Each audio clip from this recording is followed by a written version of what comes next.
Friends, पिछले video में मैंने बताया था साल भर का सिलेबस 10 दिन में कंप्लीट किया जा सकता है।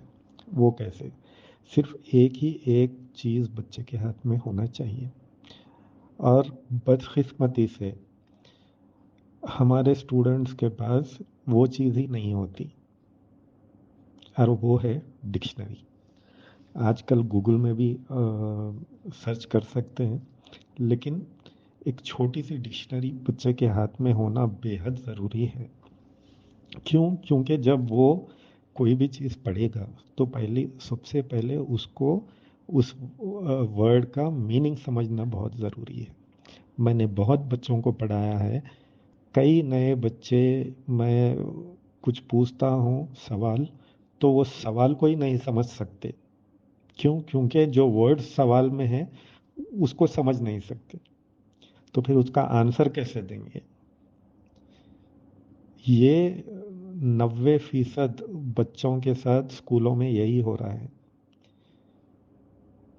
बगैर डिक्शनरी के पढ़ना ही बेकार है। मैं तो कहता हूँ अगर बच्चे के हाथ में डिक्शनरी नहीं है तो फिर उसको स्कूल को भेजना ही बेकार है। क्योंकि वो बस थोड़े थोड़े वर्ड सीखेगा, लेकिन जो सिलेबस को समझने के लिए जो इंग्लिश या हिंदी या तेलुगु जो भी उसको आना है, अगर डिक्शनरी उसके पास नहीं है तो वो कभी नहीं समझ सकता। तो इसीलिए दोस्तों, सबसे पहले अपने बच्चों को डिक्शनरी दिलाइए। अगर डिक्शनरी नहीं है, मेरे हिसाब से तो पढ़ना ही बेकार है। अगर डिक्शनरी होगी तो बच्चा क्या करेगा? उसके अंदर रिसर्च स्किल्स पैदा होंगे। अभी देखिए, गूगल में सर्च करना बहुत आसान है, लेकिन उससे बच्चे के अंदर रिसर्च कैपेबिलिटी ग्रो नहीं होगी।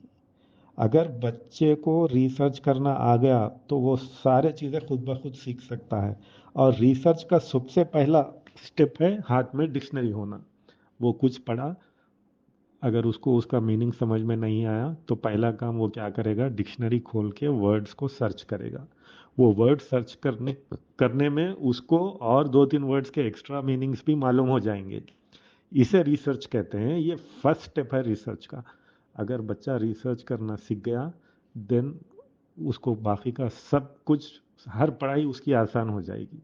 कौन सा भी सब्जेक्ट ले लीजिए, कौन सा भी एग्जाम्स का प्रिपरेशन ले लीजिए, सब आसान हो जाएगा। क्यों?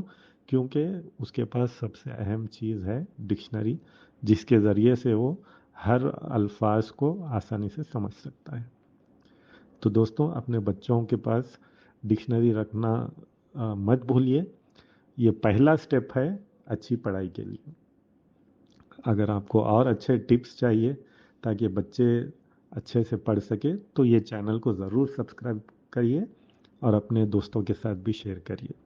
Thank you.